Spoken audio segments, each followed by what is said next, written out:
Welcome to Cashflow Diary, a podcast where we discuss business, money, real estate, and the sharing economy. As a full-time real estate investor, entrepreneur, and all-around problem solver, I have had the privilege of developing individuals into powerful business owners. And today, the focus turns towards you. Our mission is to help you build your real estate empire by leveraging strategies to grow yourself, your mind, and your wallet. Let's get started.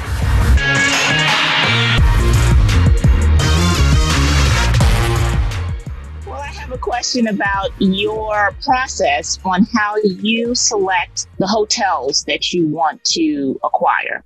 Is there a list of requirements or qualifications for the properties that you have? Yes.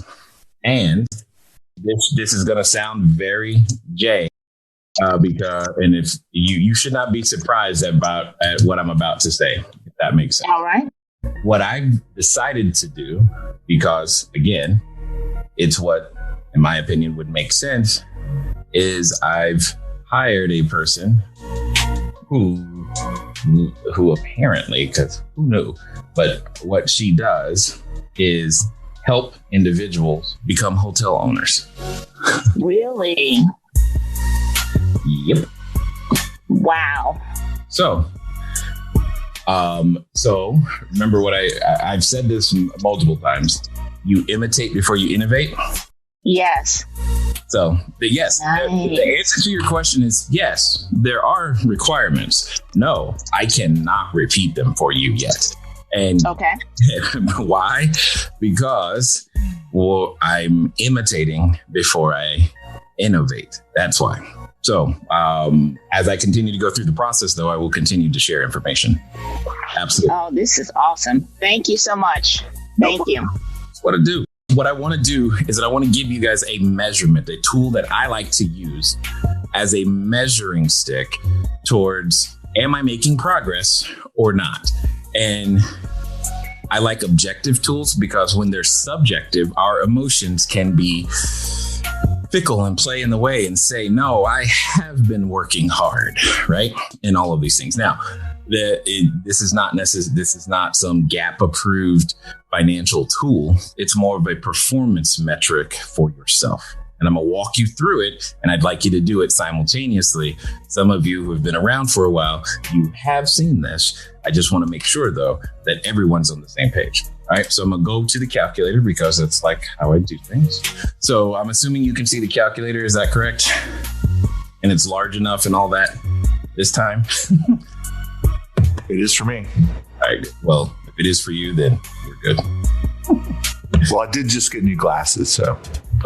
Oh, that's true. That's true. But it's fine. Yes. Yeah, got it. So here are the steps, right, in terms of how you use this metric, right? How I like to use it anyway. There's two parts to it. The first part is think about last year's revenue, last year's income, last year's whatever, or even last quarter, because you can break it down to the quarter as well. So for the sake of this example, let's say your last year's revenue was $100,000 total. Okay. Ask yourself this question. Of that $100,000, how much of that $100,000? We're talking the top number, not after taxes, none of the complicated stuff, the top number. Keep it easy and simple. How much of that $100,000 that you received was from assets, not your labor, from assets? What do I mean by that? The income that you receive from a short-term rental location would be income from an asset. The dividends you receive from a stock would be income from an asset. The royalty payment you received from a songwrite you purchased from that's income from an asset. And I want you to come up with a percentage. Now, when I first did exercises or this particular exercise, I had 0% of my income from an asset, right? It's just a measuring stick so that you now know where you are. Okay. So, and if it's at 0%, then that's fine. Because all you're going to do is take the amount of income. So let's just say for the sake of this example that you had $30,000 come in from assets but you had $100,000 total, and take 30,000 divided by 100,000. That's going to give you 0.3. Then you multiply by 100 and that's going to give you 30. Thus 30%. Therefore, 30% of your picture is now coming from assets. That's the progress. So we're trying to measure your financial progress.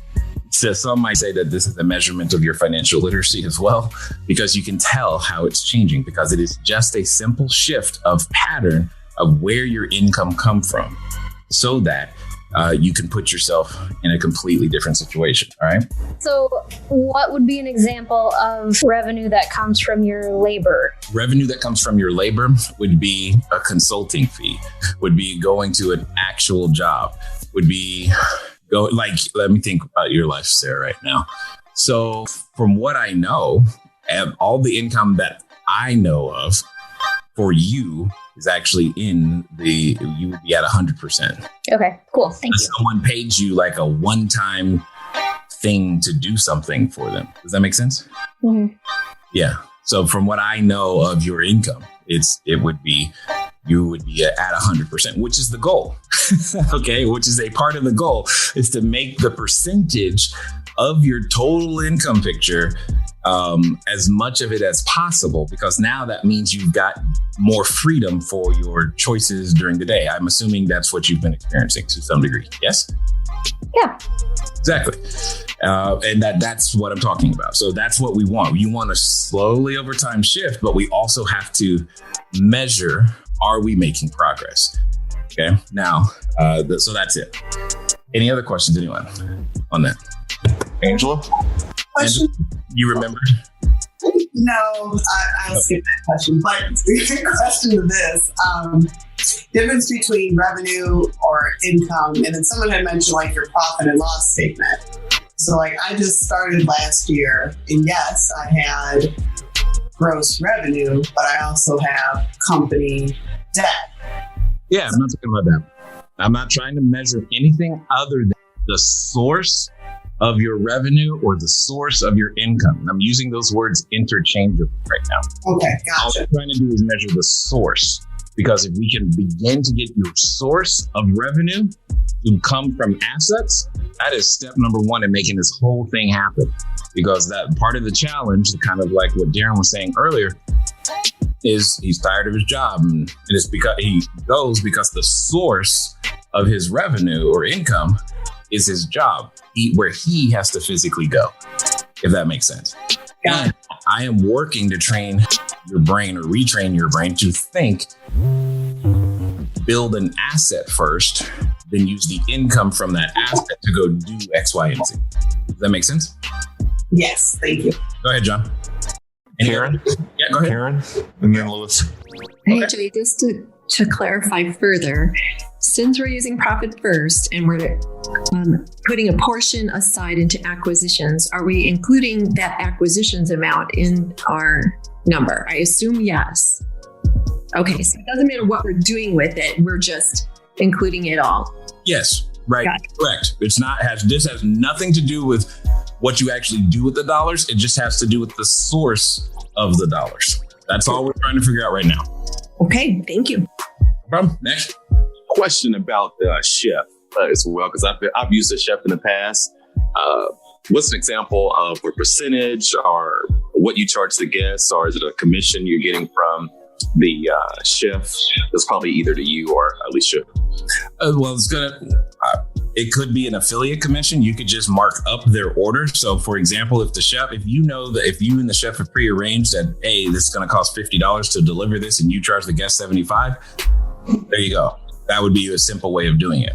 Or they could order direct with the chef. They process and handle the order fulfillment, and then the chef sends you a check. That could also do it. The mechanism by which it's done isn't as important as that you do something. Gotcha. I'm okay with that. Thank you. Yeah, no problem.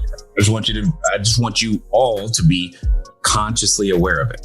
And if I don't say this, you won't be. And if you don't have a way to measure it, you'll never change, because it'll feel like I'm making progress. Well, let's see what the numbers say, right? Because this is something you can measure quarter to quarter, year to year. What percentage in the last 90 days of my income came from assets? Good question.